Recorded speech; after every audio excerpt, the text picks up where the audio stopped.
नमस्कार, आप देख रहे हैं क्राइम न्यूज 18। कानपुर पहुंचे एआईएमआईएस के मुखिया असदुद्दीन ओवैसी ने भाजपा के साथ साथ कांग्रेस, सपा और बसपा तीनों पर जमकर हमला बोला। ओवैसी ने कहा कि अपने को सेकुलर बोलने वाली पार्टियों कांग्रेस, सपा और बसपा ने मुस्लिमों को बैंड बाजे वाला बना रखा है। जैसे ही बैंड बाजे वाले खूब शानो शौकत से दूल्हे को मंडप तक पहुंचा देते हैं और उसके बाद उनको बोल दिया जाता है कि अब तुम अंदर नहीं जा सकते। यही सलूक इन पार्टियों ने मुसलमानों के साथ किया। सत्ता तक पहुंचाने के लिए वोट का इस्तेमाल किया और फिर आगे जाने नहीं दिया। इससे पहले ओवैसी ने अपने भाषण में कांग्रेस और राहुल गांधी की भी चुटकी ली और कहा कि पिछले चुनाव में कांग्रेस और सपा ने गठबंधन किया, लेकिन हुआ क्या सबको पता है। इससे पहले लोकसभा चुनाव में एसपी और बीएसपी साथ लड़ी, लेकिन उसमें भी क्या हुआ। राहुल गांधी वायनाड से चुनाव लड़े क्योंकि वहां 35% मुसलमान हैं और उसने उन्हें जिता दिया, लेकिन अमेठी से हार गए क्योंकि वहां ज्यादा मुसलमान वोट नहीं है। चुनाव से पहले सभी कथित सेकुलर पार्टियां बोलती हैं कि मुसलमान एक होकर वोट करें, लेकिन किसको करें।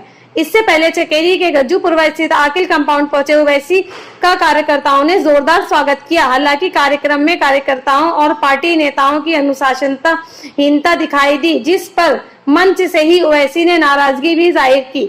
वहीं कार्यक्रम खत्म होने के बाद ओवैसी मीडिया के सवालों का जवाब दिए बिना ही गाड़ी में बैठकर निकल गए। इस दौरान पत्रकारों और कार्यकर्ताओं के बीच जमकर धक्का मुक्की भी हुई। कानपुर से इकरार अहमद के साथ संवाददाता मोहम्मद फैसल की खास रिपोर्ट। और 3 दिन 40 काम के लिए फैक्ट्री बंद होती थी। योगी ने कहा 3 महीने बंद कर दो। मकसद क्या था कि दलित और मुसलमान उन फैक्ट्रियों में काम करता उनको उससे रोजगार से महरूम कर दिया जाए। और फिर फरवरी 2020 को उत्तर प्रदेश के पॉल्यूशन कंट्रोल बोर्ड ने किया कि उस फैसले के खिलाफ अपील करा हाई कोर्ट में। क्या तुमने कांग्रेस, सपा, बीएसपी से सुना कि उस फैसले के खिलाफ अपील करना? क्यों नहीं बोलते आप? मेरे अभी दोस्तों और बुजुर्गों, ये इनकी हिमाकत नहीं है, मुनाफिकत है कि मजलिस के बढ़ते हुए फतवा को देखकर खौफ खाते हैं। आज यहाँ पर हमारे राष्ट्रीय अध्यक्ष जनाब बैरिस्टर असदुद्दीन ओवैसी साहब का आगमन था कानपुर की सरजमी पे, जो सन 2017 में आए थे, जीआईसी मैदान में आए थे।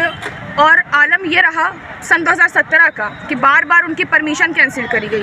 आज तो परमिशन तो छोड़िए, हलीम कॉलेज पर हमारे कार्यकर्ताओं की, हमारी कानपुर टीम की, सीसम विधानसभा की होर्डिंगें फाड़ दी गई।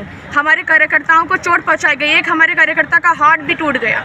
अब आप समझ सकते हैं कितनी बौखलाहट है अन्य पार्टियों में, अन्य दलों में, खास करके समाजवादी पार्टी हो, बसपा हो या कांग्रेस हो, जितनी भी नाम नेहा सेकुलर पार्टियां हैं।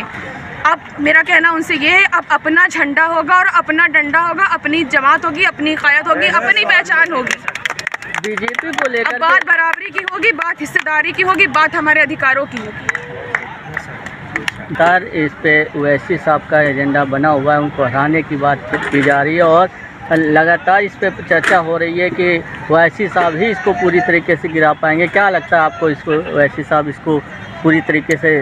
देखिए, कोई भी पार्टी हो, मेन होता है हमारे कौम का जो संविधान है। हमको संविधान बचाना है। आप लोगों ने मेरी होर्डिंग देखी होगी, मैंने साफ साफ उसमें लिखा ओवैसी को लाना है, संविधान बचाना है, और अब हम महिलाओं ने ठाना है।